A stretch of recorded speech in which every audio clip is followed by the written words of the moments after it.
Hello, this is David Nguyen, and in this video we'll talk about how to run this script called Vectorize DCI Matrices from GA, which stands for Glycoassessor. This script is meant to go with files that were outputted by Glycoassessor versions 030.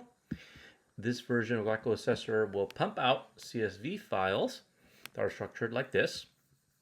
In fact, these are the sample input files that are included along with this script. Let's preview the structure of them. So this file came out of Glycoassessor.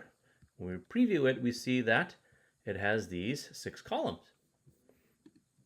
The same applies to these other glycans that were interpreted by Glycoassessor. First, you want to run this cell to make sure you load the dependencies. If you don't have the dependencies, then you'll have to install them. Next, all you have to do is paste in the file path to the folder that contains all of your input files. For us, it's this folder called input. I will copy the file path and I will paste it here. Once you've pasted it, there's only one cell left, and that is this cell. So you can click this play button, and when it's done running, which it has already, you go back to your input folder, and there is a file that was just produced called adjustedvectorize.csv. I recommend that you rename this right away.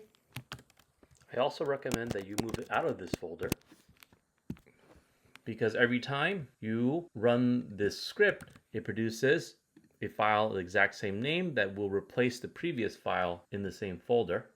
So it's always good to change generic names right away. When you open this file, what you see is this. You have the 4 input files have been vectorized, and there is a column that contains the row names, the row identities of every single row. You will need this because when you do dimension reduction on this file, such as principal component analysis, you will need to know the row identities in order to interpret the loading plot that tells you which row drives the variance in PC1, PC2, PC3, so on and so forth. Let's now talk about how to interpret these row names. So what this script does is it loads every single data frame in the folder. Here are 2 examples. What it does for each is first it sorts the data frame according to this row called steps to base node. It sorts in ascending order, smallest to largest, and it does it for all input files. And then it looks at the column called steps to base node and finds all rows that have the same value. And once it does this, it isolates all subsets that have the unique value in this first column. So here there's only one row that has a 0 here in this column. Okay, there's only one row here that has a 1.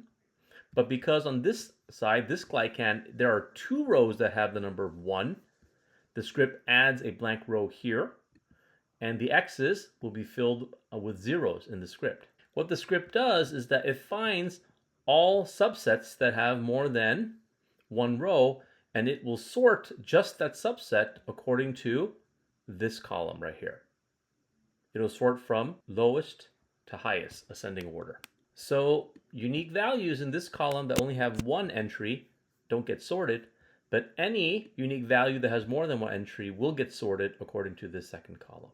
So once it sorts everything and makes sure that the size, the dimensions of all data frames being compared in that folder are the same, notice here that this table is exactly the same dimensions as this table.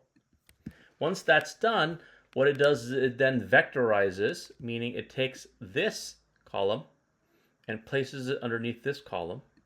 It takes both of them and then places it underneath this column. And then it takes all that and places it under this one. And lastly, it takes all of it and places it under this one. And what you have is just one column. So this is how it turns these 2 data frames into these 2 columns. Now let's talk about the row names. So this is just to compare what the script produced versus what it looks like when I manually vectorized it, just to confirm that the script works correctly. So these set of cells right here, notice that they all have the same suffix in the row name, steps to bn, because this right here is this right here. For this yellow row, there's only one row that has a 0 in this column. Therefore, its name begins with 0A, A for the first row. Since there's no second row, there's no 0B. It's only 0A. So if we look here, 0A steps to Bn means that it's 0 steps from the base node. It's A, meaning it's the first one in the set, and it belongs in the column called steps to Bn, which is steps to base node, meaning it's this one right here. This becomes very clear once you look at a subset that has multiple rows with the same value for this column. So here there's 3 rows that are 4 steps from the base node. The first one will be named 4A, the second one 4B, the third one 4C. As you can see here, 4A, 4B, 4C, and they all end with the word steps to Bn, meaning they belong in this column. It's 4A, 4B, 4C in this column called steps to Bn. So this naming system is to help you track the exact origin of every single row. They all come from this, underneath this, underneath this, underneath this, underneath this.